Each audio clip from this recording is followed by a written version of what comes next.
बिस्मिल्लाहिर्रहमानिर्रहीम, अस्सलाम वालेकुम। लाइव डॉक्टर शाहिद मसूद के साथ मैं हूँ सुमेरा सलीम।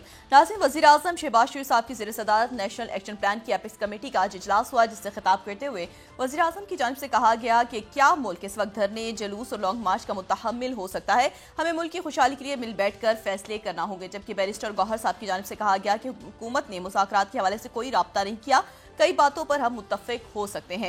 जबकि दूसरी जानिब वज़ारत दाखिला की जानिब से पीटीआई के एहतजाज से निमटने के लिए सख्त इक़दाम का फैसला किया गया है। इसके अलावा भी दीगर मौज़ूआत पर आज हम गुफ्तगू करेंगे। वीडियो लिंक पर हमारे साथ मौजूद है डॉक्टर शाहिद मसूद। अस्सलाम वालेकुम डॉक्टर साहब।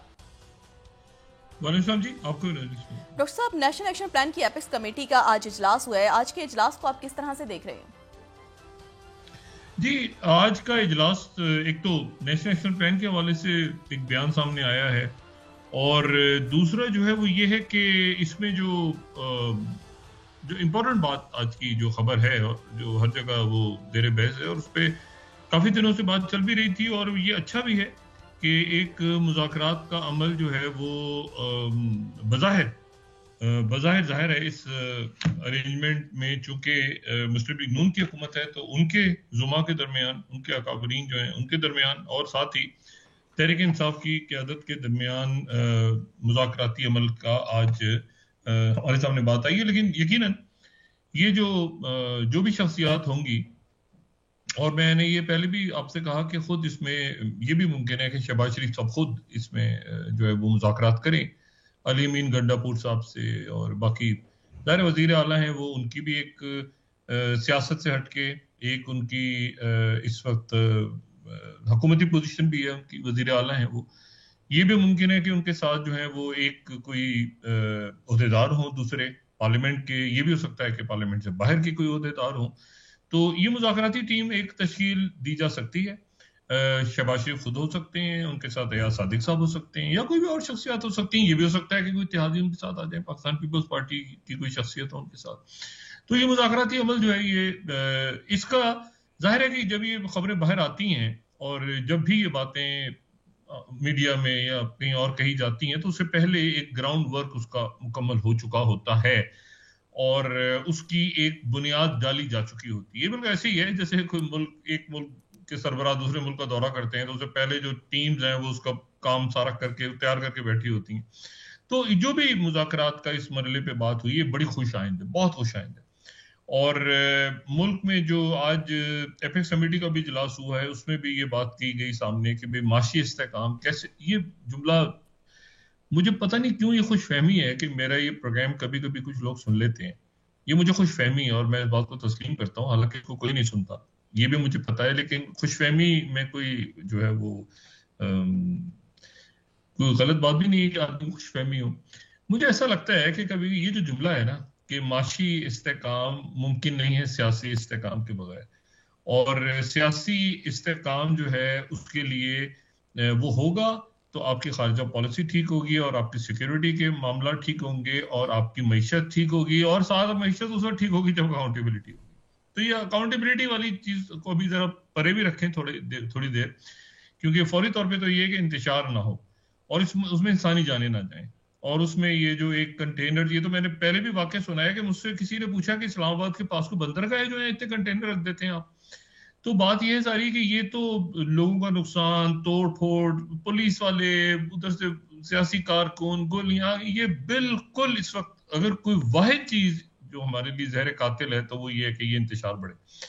तो इस वक्त जो है वो दोनों अपनी अपनी तरफ से पोजीशन ऑफ स्ट्रेंथ से बात कर रहे हैं, और उसमें यकीनन जो हुकूमत तो मतलब हुकूमती शख्सियात हैं, लेकिन यह है कि बहरहाल वो बात जो है वो सियासी अंदाज में ही होगी आगे, और सियासी अंदाज में ही होनी चाहिए, होगी या हो चुकी है या हो रही है या जो भी आगे मामला चलने, मुल्क के लिए अच्छा होना चाहिए। असल बात ये कशीदगी और ये सारे तनाज़ात अदालतों को भी, तो इसमें भी कोई मुज़ाहिरा नहीं है, खासतौर पर वो शख्सियात जो कि जिन्होंने रौला नहीं डालना। मैच्योर पॉलिटिशियंस मौजूद हैं दोनों जमातों में, सारी जमातों में मैच्योर पॉलिटिशियंस बिल्कुल बहुत, मैं तो नाम लेता हूँ, मैं इवन राना सनाउल्लाह साहब को हक नहीं समझता, उनको कई लोग हक समझते हैं कि वो बड़ा सख्त गिर, वो ऐसा नहीं है। वो राना सनाउल्लाह साहब ज़ाती जिंदगी में बड़े पोलाइट से, बड़े नरम मिजाज के सियासी कारकुन है, तो वो जो है ना ऐसे लोग दरमियान में आए तो वो उससे मामला ठीक हो सकता है।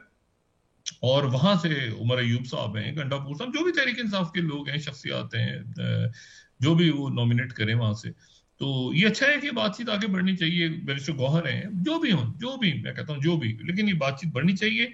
असल इसमें फिर ये है कि इसके नतीजे में वो फिर अरेंजमेंट जो है, जो तहरीरी मुआहदा जो ऑलरेडी टूट चुका है, फट चुका है, गर्क हो चुका है बहर अरब के अंदर, जो कि इस अरेंजमेंट को तरतीब देते वक्त तय पाया था, और वो उसमें जो है वो कभी बिलावल की बात करते हैं, कोई कुछ करता है, कुछ कुछ करता है, कुछ भी नहीं, मुल्क पूरा रुका हुआ है, सारी चीजें रुकी हुई हैं। आगे चलाने के लिए इसको तेजी के साथ, वो कहते हैं तेज स्पीड के साथ, ये जरूरी है कि ये मुज़ाकरात हों कामयाब, और उसके नतीजे में किसी की ना इसमें फतह होगी, ना किसी में इसकी, इसमें सब, ना किसी की हार होगी, ये विन विन, ये सबके लिए इसमें जीत होगी, तो मुल्क आगे जाएगा तो सबकी जीत होगी। तो हमारी तो ये दुआ है कि ये बात आगे बढ़े, जिसकी आज हमने जो है वो उसकी इब्तिदा हुई है। और उसमें जो है अब कई लोगों का तो दाना पानी लगा होता है ना इससे कि फसाद रहे, लेकिन हमें स्टेबिलिटी की जरूरत है। हमें इस वक्त स्टेबल होने की जरूरत है, इकोनॉमिकली भी और फॉरेन पॉलिसी भी, और बाकी सारे मामला। तो मैं उस अपनी बातों को रिपीट नहीं करना चाहता दोबारा। मैं चाहता हूं जरा ये तेज तर होते वाकयात जो हैं पिछले 24 घंटों के। पहली सबसे बड़ी बात तो ये है कि G20 समिट का इख्तिताम हुआ, और ये प्रेसिडेंट बाइडेन जो हैं, ये उनकी आखिरी समिट थी, जाहिर है बतौर सदर, जो उन्होंने अटेंड की, ब्राजील में उन्होंने अटेंड की। और ब्राजील जो है वो, ये ध्यान में रखें कि G20 का भी हिस्सा है, और ब्रिक्स का भी ब्राजील से शुरू होता है।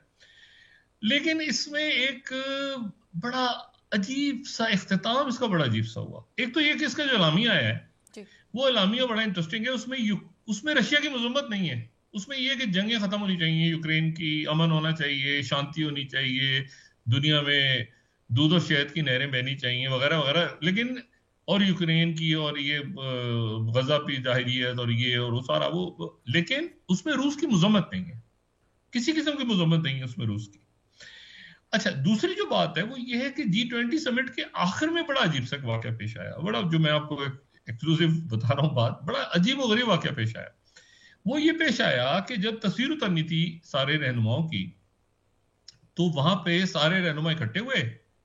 अब उसमें जो है वो शी जिनपिंग भी हैं, तो जनाब उसमें उर्दुगन भी खड़े हैं, तो वहां पे जनाब इंडियन प्राइम मिनिस्टर मोदी भी खड़े हैं, और सारे लोग खड़े हुए हैं।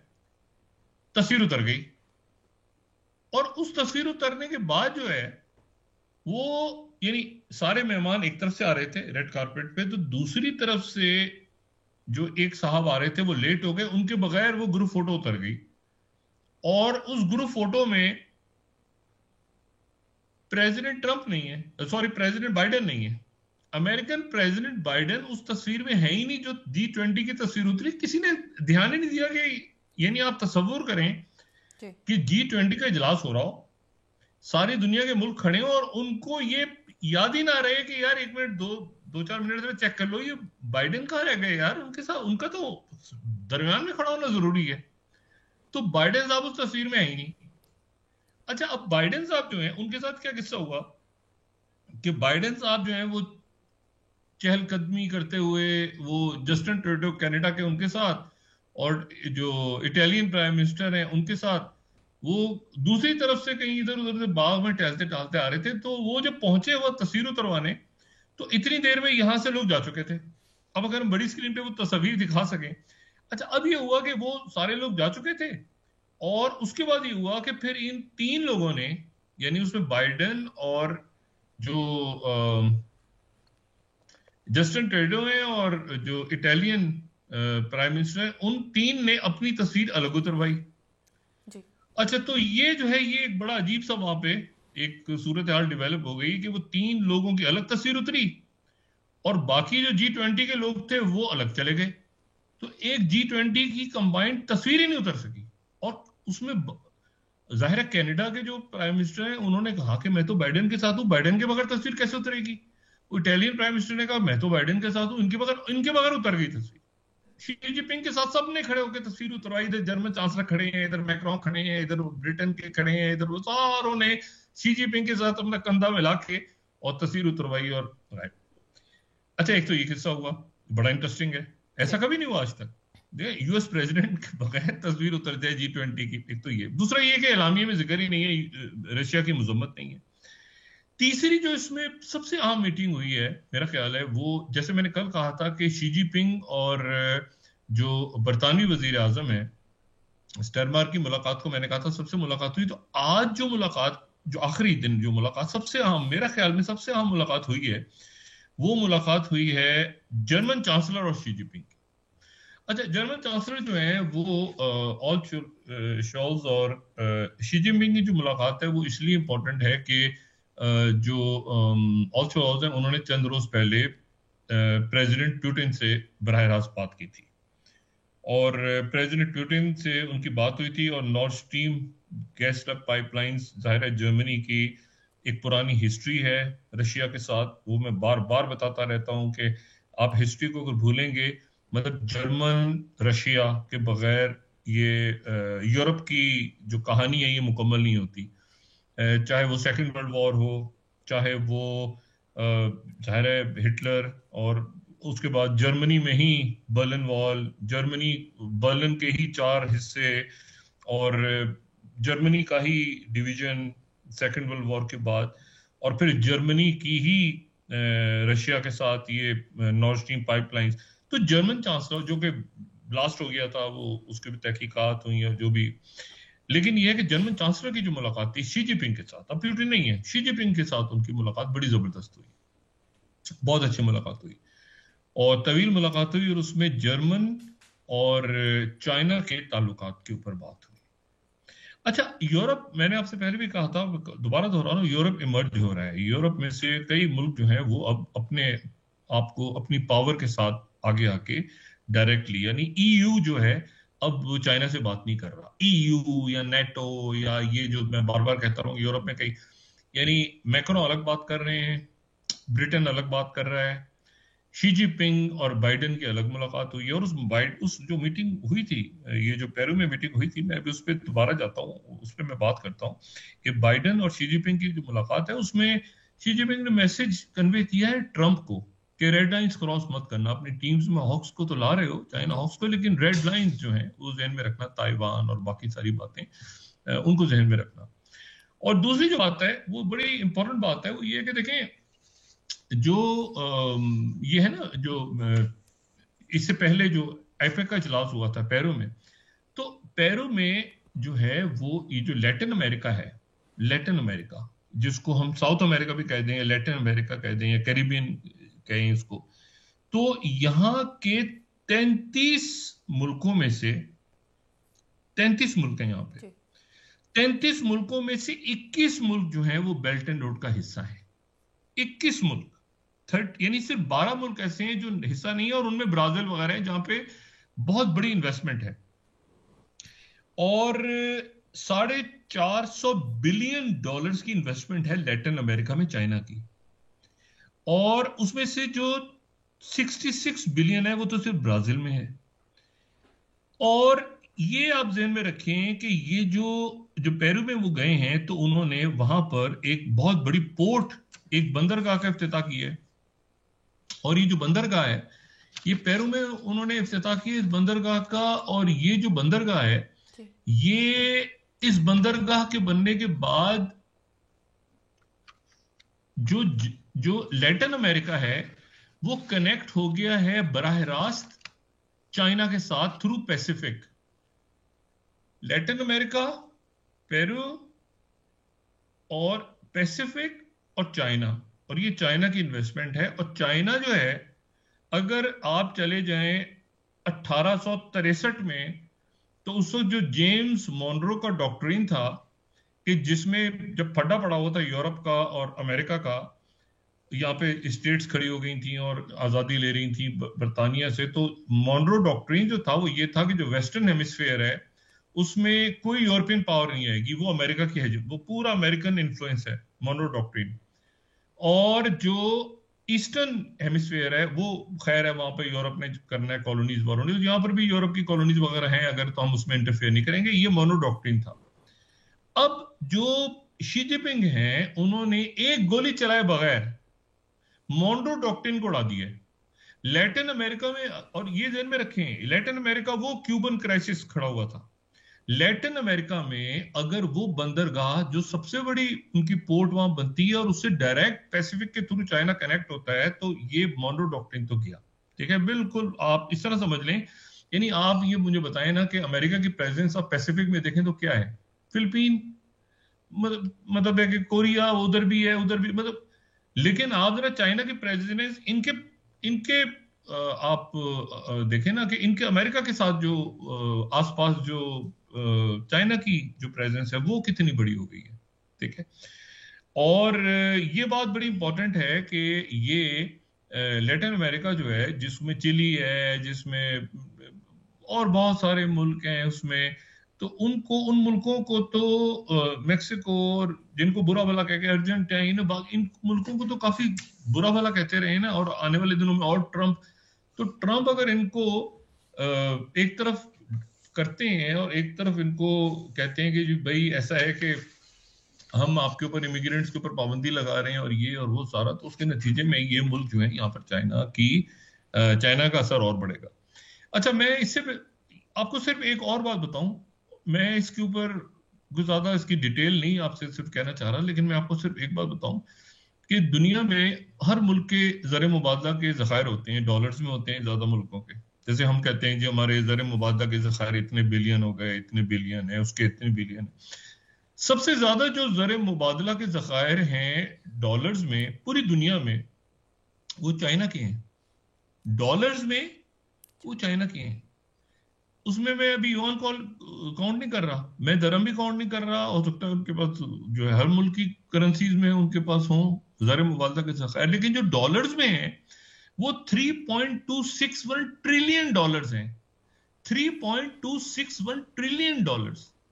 ये डॉलर्स जो हैं, ये मैंने कहा ना कि मैं बस यहां पे एक जुमला कहकर रुक जाता हूं।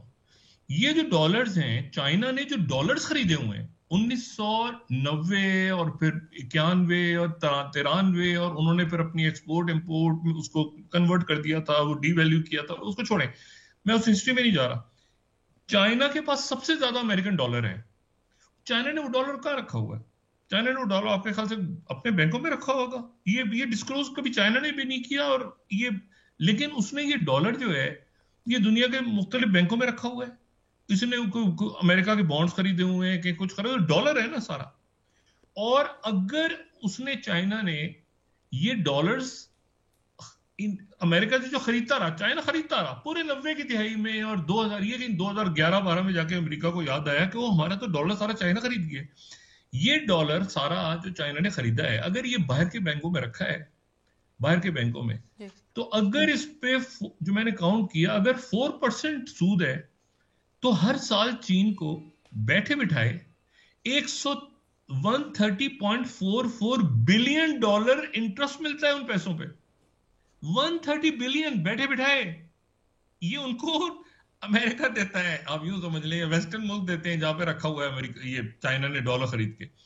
और अगर 5% इंटरेस्ट पे चाइना ने किसी बैंक में रखा है, सादा इकोनॉमी है, इसको जाहिर है डिबेट भी हो सकती है, अगर 5% पे रखा है तो 163 बिलियन डॉलर सिर्फ इंटरेस्ट में मिलता है उनको। 3.261 ट्रिलियन डॉलर्स हैं, डॉलर्स। अब मैंने आपसे कहा ना दरम्स को, इनको जो, तो चाइना की जो इकोनॉमी है उसको समझना बड़ा, ये पाबंदियां, टैरिफ, आगे पीछे ये छोड़ दें, चाइना ने डॉलर खरीद के रखे हुए हैं सबसे ज्यादा, और जिन बैंकों में रखे हुए वहां से इंटरेस्ट ले रहा है चाइना खामोशी के साथ, और इतने बिलियन डॉलर है और इतने ट्रिलियन। एनीवे, अब आप आ जाएं कि ये मोनो डॉक्ट्रिन तो उड़ गया। अच्छा, G20 समिट में जाहिर है कि मैसेज उन्होंने कन्वे कर दिया कि भाई ये चाइना हॉक्स को तो ला रहे हो, लेकिन ये ध्यान में रखना भाई कि ये चाइना हॉक्स जो है ये रेड लाइंस क्रॉस ना करें। दूसरी जो बात पेश आई, वो सामने आई हमारे, वो ये सामने आई हमारे कि जो रशिया है, उन्होंने आज अपने न्यूक्लियर डॉक्ट्रिन को चेंज किया है। न्यूक्लियर डॉक्ट्रिन उन्होंने चेंज किया है, और उन्होंने कहा है कि जो न्यूक्लियर डॉक्ट्रिन हमारा इसलिए चेंज हो गया है कि इससे पहले तो ये था कि कोई न्यूक्लियर अटैक अगर होगा तो हम पहले करेंगे first strike, second strike, nuclear का जवाब न्यूक्लियर से देंगे। लेकिन आज जो उन्होंने न्यूक्लियर डॉक्ट्रिन चेंज किया है वो ये है कि अगर कोई मुल्क हमारे ऊपर हमला करे जो कि नॉन न्यूक्लियर हो, जो कि न्यूक्लियर पावर ना हो, लेकिन उसकी सपोर्ट कोई ऐसा मुल्क कर रहा हो जो कि न्यूक्लियर पावर हो, तो हम उसको भी अपने मुल्क पे न्यूक्लियर अटैक समझेंगे और हम जवाब में न्यूक्लियर अटैक ही करेंगे। और उस मुल्क पे कर सकते हैं जो मुल्क जो है उसके पीछे कोई दूसरा न्यूक्लियर मुल्क उसका साथी है।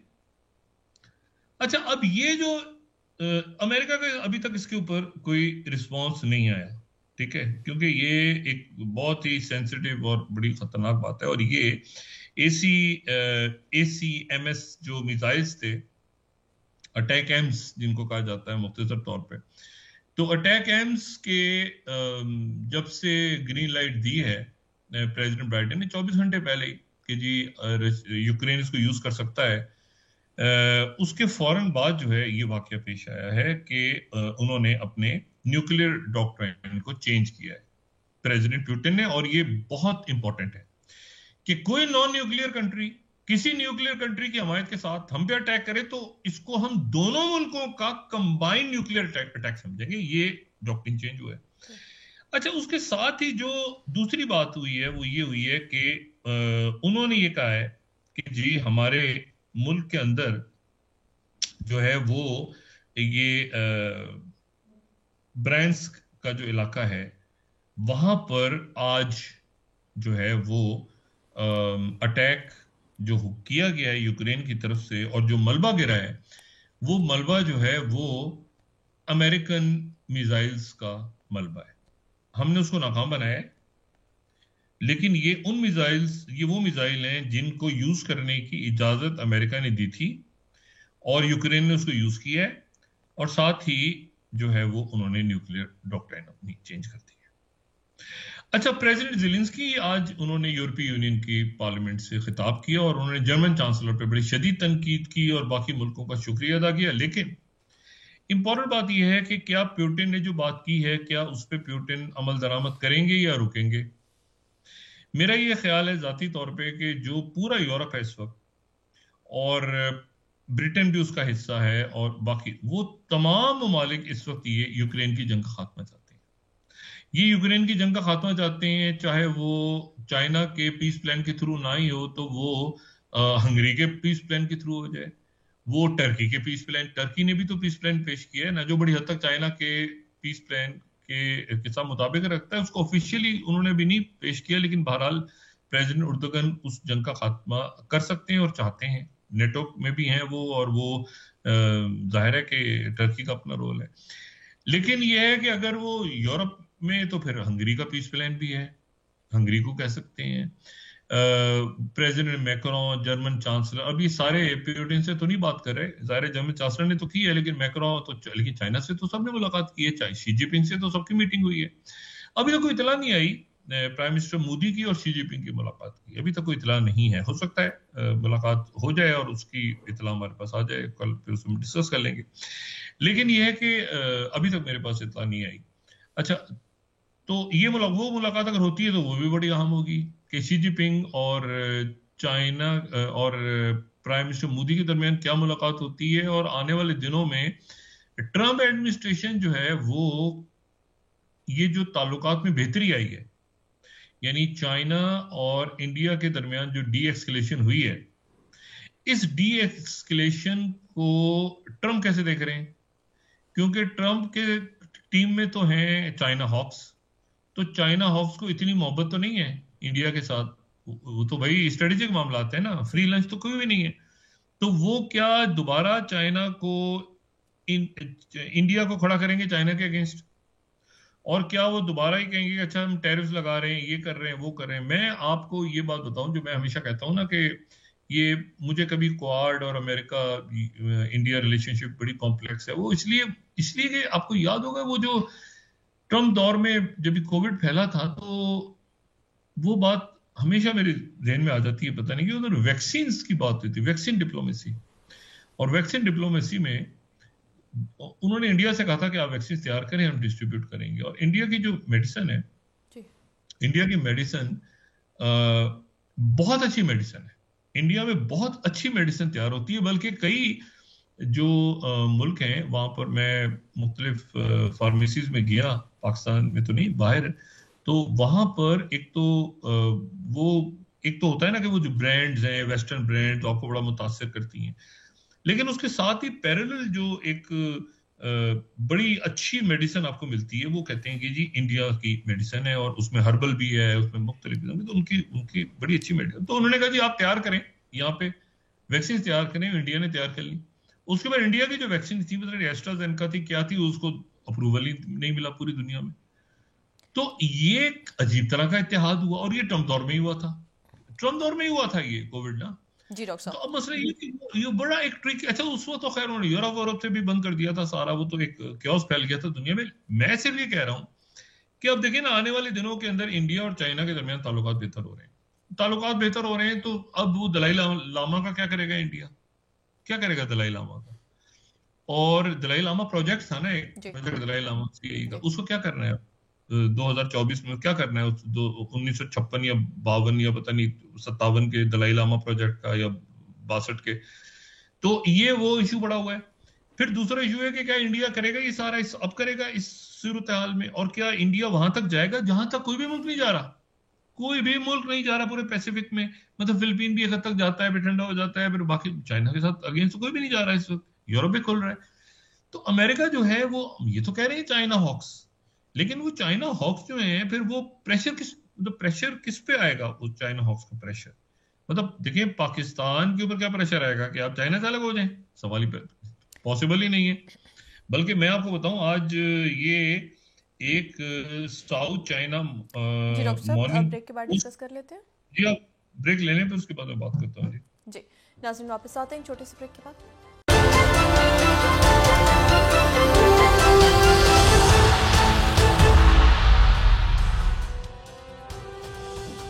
वेलकम बैक नाज़रीन। डॉक्टर साहब, क्या पीटीआई और हुकूमत के दरमियान मुज़ाकरात मुमकिन है? मुज़ाकरात तो हो रहे हैं जी, मुज़ाकरात तो हो रहे हैं, इस वक्त बातचीत चल रही है। और ये डिपेंड करता है कि इनकी कामयाबी होती है नहीं होती। और ज़ाहिर है इंतशार जो है वो तो जहर कातिल है मुल्क के लिए, और उसमें तो फिर सारा ही मुल्क रुक जाता है, और उसमें कोई इन्वेस्टमेंट्स, कोई बातचीत, कोई आगे मामला हो नहीं सकते। तो मुज़ाकरात तो मुमकिन है बिल्कुल। दोनों अपनी तरफ से मेरा ख्याल से पॉइंट ऑफ स्ट्रेंथ से बात करने की कोशिश कर रहे हैं, दोनों फ्री हैं। लेकिन मेरा ख्याल है कि इसमें जो लचक है ना, जी लचक, या जिसको जो भी थोड़ा सा लचक दिखाएगा, वो इस वक्त मुल्क की खिदमत वो करेगा। जो अपनी बात से थोड़ा सा पीछे हटेगा, अपनी ईगोज को साइड पे रख के और पीछे हटेगा, वो इस वक्त मुल्क की खिदमत करेगा। जो इस वक्त अपनी ईगोज में फंसा रहेगा ना, वो वक्ती तौर पे शायद उसकी ईगो सेटिस्फाई हो जाए, लेकिन वो मुल्क का नुकसान होगा। तो इसमें और ऐसे फैक्टर्स भी होंगे इसमें जो ताने दे रहे होंगे, देखें जी ये कर दिया, देखें जी उसने यू टर्न ले लिया। नहीं, कुछ नहीं। अगर थोड़ी सी बात आगे बढ़ती है, और वो बात जो देखें, कुछ बातें तो बड़ी मुनासिब है ना कि लोग मुकदमात में फंसे हुए हैं, लोगों के केसेस कब चलेंगे कब नहीं चलेंगे, एक कोर्ट है, कोई दूसरी अदालत है, कोई चौथी अदालत है, कोई। अब खान साहब के जरा मुतालबात तो देखें ना, तो उसमें कौन सी ऐसी चीज है जो जिसके ऊपर अमल दरामद नहीं हो सकता, और उसके नतीजे में अगर स्टेबिलिटी आ जाती है आगे। तो मेरा ख्याल ये है कि ये एक ग्राउंड वर्क हो चुका है। मैं अपनी बात दोबारा दोहरा रहा हूँ, एक ग्राउंड वर्क हो चुका है। ये बात जब सामने आती है ना, तो उससे पहले एक उसकी बेस बन चुकी है। ऐसा नहीं कि खान साहब ने कहा कि अचानक, खान साहब से लोग आपके ख्याल से जेल में नहीं राब्ते हुए होंगे खान साहब से बराह रास्त? मतलब खान साहब से ये मिले होंगे, ये जो कोरियोग्राफी होती है सामने जो में नजर आते हैं मनाजिर कि जी वो गए और वो मिले और फौरन वापस आए और उसमें बैठ गए, उससे पहले खान साहब से बात हुई होगी डिटेल। खान साहब के कंसर्न्स हैं वो। अगर आप 8 फरवरी के इलेक्शन को आप जो है वो देखें कि उससे पहले और उसके बाद की क्या वाकयात पेश आए थे, तो सबकी बात में बहुत वजन है। वो जो बात कर रहे हैं उनकी, और उसमें कोई ऐसी ऐसी बात भी नहीं जो मुल्क के खिलाफ जा रही है। बजाय से कि हम हर रोज एक बाहर से खत लिखवा रहे हैं, वो 5 कांग्रेसमैन कह रहे हैं तो 6 कांग्रेस, अब तो उनकी बात भी नहीं रही। अब तो हमारा एक बड़ा ब्रादर मुल्क ये चाह रहा है कि ये मुज़ाकरात हों, और हमारा एक बड़ा ब्रादर अरब मुल्क और एक बड़ा ब्रादर नॉन अरब मुल्क ये चाह रहा है। ये मैं वेस्टर्न कंट्रीज की बात नहीं कर रहा, खामोशी से, कि पाकिस्तान में स्टेबिलिटी आए और ये डायलॉग आगे बढ़े बड़े सियासी कुव्वतों के दरमियान, ताकि मामला जो है वो किसी बेहतरी की तरफ जाएं। तो जब, और उसमें स्पॉयलर्स हमेशा होते हैं, लेकिन वो स्पॉयलर जो है वो तो आप छोड़ देना। नवाज शरीफ साहब के वो दाएं हाथ पे बैठे हुए थे, तो मैंने कहा नवाज शरीफ, मैंने पूछा उनके मियां साहब के एक दोस्त से, मैंने कहा इनको पता है कि इनके बारे में, नवाज शरीफ साहब के बारे में, ये इनके मुशर्रफ साहब से क्या बातें करते थे ये लोग, कहते हैं और सब छोड़ देना, वो माजी की बात है, अब तो ये मियां साहब इनको बहुत पसंद करते हैं, तो ये तो तरीके इसमें मुस्लिम लीग नवाज में वापस भी आ गए हैं और तो एमएनए भी बन गए, पता नहीं। बहरहाल मैं सिर्फ ये कह रहा हूँ कि स्पॉयलर्स को साइड पे रख के जो संजीदा है हमारे मुल्क में शख्सियात, वो इसको देखें। अगर ये मुज़ाकरात, तो मुज़ाकरात क्या होनी है, बातचीत ही होनी है ना आपस में, मतलब है कि भाई ये चीज ठीक हो गई है, ये चीज गलत हुई है, ये चीज ऐसे होनी चाहिए, ऐसे होनी चाहिए, खत्म, आगे आगे बढ़ो यार, मुल्क को आगे लेके चलो, आगे लेके चलो। ये कौन सा ईगोस का इशू है? तो मैं तो इसको कोई मुज़ाकरात भी नहीं कहता, मैं तो कहता हूँ कि गिले शिकवे दूर होना, गिले शिकवे दूर होते हैं ना, बस वो गिले शिकवे दूर हो जाए तो मुल्क आगे चल पड़ेगा, खत्म बात हो गई। तो वो जो है ये, और इशू देखें, आपकी भाटको टेररिज्म दोबारा जाग रहा है, और आपके मईशत के इश्यूज, इन्वेस्टमेंट्स आनी है बाहर से, तो मैं इसको एक बहुत मुस्बत, और मैं दुआ करता हूं कि ये बात आगे बढ़े और मुल्क के जो बुनियादी इश्यूज हैं वो इश्यूज जो है वो रिजॉल्व करें हम सारे। और उसमें ज़ाहिर है इस अरेंजमेंट में तो सभी फंसे हुए हैं, लेकिन उसमें मुस्लिम लीग नून के जो बड़े अच्छे संजीदा लोग हैं वो उसमें आ जाएं, पीपल्स पार्टी के लोग, खुर्शीद शाह साहब हैं उसमें, शहरी रहमान है उसमें, अयाज सादिक है, मैं तो नाम लेता रहा हूँ बहुत से लोगों के, और भी बहुत से लोग हैं, तो वो सारे इसमें आए, और इसमें रजा रब्बानी साहब आ जाएं, बाकी लोग आ जाएं, एनीवे तो देखते हैं कि कौन से लोग सामने आते हैं, और जाहिर एस्टेब्लिशमेंट तो होगी दरमियान में, वो दरमियान में क्या वही होगी, तो वो हो, और फिर बाहर के भी ज़ाहिर इसमें मुल्क चाहते हैं कि पाकिस्तान के अंदर स्टेबिलिटी आए और ये डायलॉग आगे बढ़े। अच्छा, अब इसमें जो है बात तो ये होगी कि ये तो कह दिया ना उन्होंने, कि उन्होंने डॉक्टरिन साइन भी कर दिया और ये भी कह दिया कि यूक्रेन ने हमला किया। अब क्या रशिया जवाब देगा इस वक्त? I doubt. देखिए एस्टोनिया जो है, एस्टोनिया की के जो प्राइम मिनिस्टर हैं, उनकी जो क़यादत है जबरदस्त, उन्होंने यूरोपीय यूनियन में आज ये बात की है कि भाई अगर पीस प्रोसेस आगे बढ़ता है ट्रम्प दौर में और ये जंग खत्म होती है, तो एस्टोनिया जो है वो अपने पीस कीपर्स को वहां भेजेगा। तो मुल्क इस वक्त पीस की बात कर रहे हैं, तो इस वक्त ये दरमियान में ये जो बाइडेन साहब ने जाते जाते एक शोशा छोड़ा है कि जी आप ठीक है, जो मैं बड़ा बहुत काम मैंने दिखा दिया, और वो G20 के अंदर तस्वीर में ही नहीं है वो मौसूफ। अब मसला ये है कि वो जाते जाते वो, और उधर से उधर प्यूटिन साहब ने जवाब दिया। प्यूटिन को आप क्या समझ रहे हैं? प्यूटिन इस वक्त जो है वो एक बड़ी पावर है प्यूटिन, और प्यूटिन नॉर्थ कोरिया वहां मौजूद है, और चाइना साथ उनके खड़ा है, और चाइना वो है जो वहां पे जब G20 का एलामिया आया तो उसमें कंडेमनेशन नहीं हुई, उस एलामिया के अंदर क्रैक्स आ गए, लड़ाई आपस में पड़ा पड़ा है एलामिया पे एक बार फिर। पिछले साल भी ऐसे हुआ था, G20 समिट जो है उसमें नहीं हुआ था ये तय कि भाई हमने रशिया की कंडेमनेशन करनी है कि नहीं करनी। कई मुल्कों ने कहा था नहीं, क्योंकि वो दरमियान में रोल प्ले कर रहे हैं। मुझे बताया ना, सऊदी अरेबिया, यूएई, ये जो जंग बंदी की कोशिश कर रहे हैं जो मुल्क, वो कैसे एक मुल्क को कंडेम कर सकते हैं? वो तो कोशिश उनका, आगे आपको जरूरत पड़ेगी, आगे आपको जरूरत उन मुल्कों की पड़ेगी, क्योंकि वो पीस उनका, उनके जो पीस की तरफ जब जाएंगे तो वो मुल्क जो है, अगर वो रशिया को कंडेम नहीं करते, अगर वो जंग बंदी की, अमन की बात करते हैं, तो वो मुल्क जो है वो, उनको पता नहीं अमेरिका क्यों ले लेता है अपने खिलाफ, तो खिलाफ नहीं होते, वो मुल्क दरमियान में रोल प्ले कर रहे होते हैं। एनीवे अब उसमें दूसरी जो बात है वो ये है कि ये तो क्या प्यूटिन जो है वो प्यूटिन ने अपनी न्यूक्लियर वो चेंज कर लिया। प्यूटिन को अंडरएस्टिमेट नहीं लेना चाहिए। प्यूटिन ये बात तो कर रहे थे 2007 में 8 में कि भाई आप ना ही नेटो को लेकर आओ, ये G7 G8 था, रशिया इसका हिस्सा था, लेकिन फिर ये हुआ कि वो जॉर्जिया का मामला खड़ा हो गया, वो फिर नेटो का आ गया, फिर यूक्रेन का हो गया ये। तो अभी तो फ्रीज द बॉर्डर्स की बात हो सकती है, और ये वो मॉडल है जो पहले चाइना ने रखा था कि जो जहां पे वहीं पे रहे। उसमें बफर जोन के ऊपर टर्की कह रहा है कि बफर जोन हो और वहां पीस कीपर्स आ जाएं, उस पर शायद मेरा ख्याल है कि रशिया आमादा ना हो कि पीस कीपर्स कहां से आ जाएं और किस जमीन पे आ जाएं, कौन सी जमीन है जहां पे आ जाएं वो, मतलब कौन सा दोनबास का इलाका है या कहां पे वो पीस कीपर्स आ जाएं, और पीस कीपर यूरोपियन आ जाएं और पीस कीपर नेटो के आ जाएं। मतलब वहां तो ऐसा सिलसिला नहीं है ना जो सिलसिला ये गजा के हवाले से पीस प्लान आ रहा था, तो उसमें कि जी मुस्लिम ममालिक के, तो वहां पर कौन से मुल्कों के आ जाएंगे पीस कीपर? चाइना के आएंगे? कहां, कौन से पीस कीपर्स होंगे जो वहां पर आएंगे? या अरब मुल्कों के आएंगे बीच में? ऐसा मुमकिन नहीं है।